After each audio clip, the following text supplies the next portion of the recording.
Salam uşaqlar, hər vaxtınız xeyir. Gəlin belə bir sualın izahına baxaq. Deməli bizə deyir ki, x kvadratı çıxaq 3x plus 1 bərabər 0 tənliyinin kökləri x1 və x2-dir. Buna görə bu ifadənin qiymətini hesablayın. İndi biz bu ifadənin qiymətini hesablamaq üçün başlamalıyıq məxrəcdən, normalda.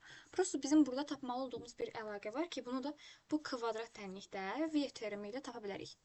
Yəni bizim əgər tənliyimiz x kvadratı çıxaq 3x plus 1 bərabər 0-dırsa və bunun kökləri x1 və x2-dirsə, köklərin cəmi, yəni x1 və x2-nin cəmi bizə verməlidir bunun əksini, yəni müsbət 3-ü.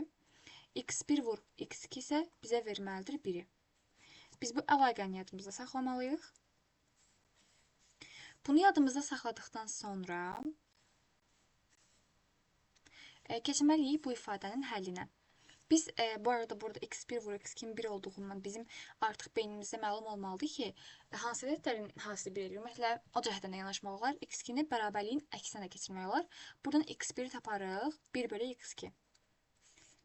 Yəni, qarşılıqlı tərs ədədlərdir. Biri bir digərinin tərsidir deyə bunların hasili 1 olub. İndi keçirik bu səfər ifadəmizin həllinə. İfadəmiz ümumiyyətlə bu hissədə yazaq ki, aydın görə bilək. 6 bölək x1 plus 2 bölək x1 plus 1 bölü x2.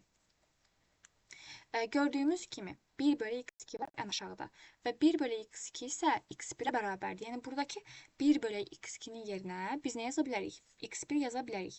Ona görə də bunun yerinə bunu silirik və yerinə sadəcə x1 yazırıq. Bərabərdir 6 bölək x1 plus 2 bölək 2x2.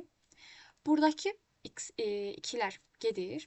Cavabımız qalır 6 bölək x1 plus 1 bölü x1. Bu arada buradaki, üzr istəyirəm, bu x2 yox, x1'dir.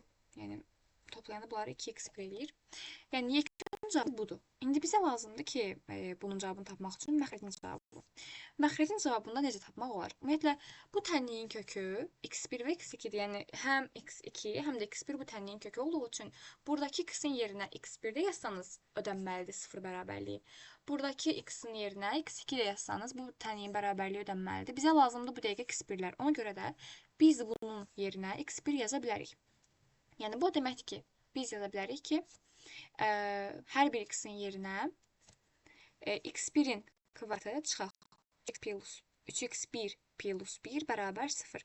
İndi bunu sadələşdirmək üçün hər tərəfi x1'ə bölməliyik. Bu deməkdir ki, x1 çıxaq 3 plus 1 bölü x1. Cavabımız verilir 0'a. Buradan da biz görməliyik ki, x1 plus 1 bölü x1 bərabərdir 3'ə. Və salam. Biz buradan x1 plus 1 bölü x1'in cavabını tapdıq. Bizdən zaten bu soruşulurdu. Yerinə 3 qoyarsınız. Yəni, cavabımız olar 6 bölü 3. Yekun cavabımız isə 6'yı 3'ə böləndə 2, yəni bu sualın doğru cavabı olur B variantı.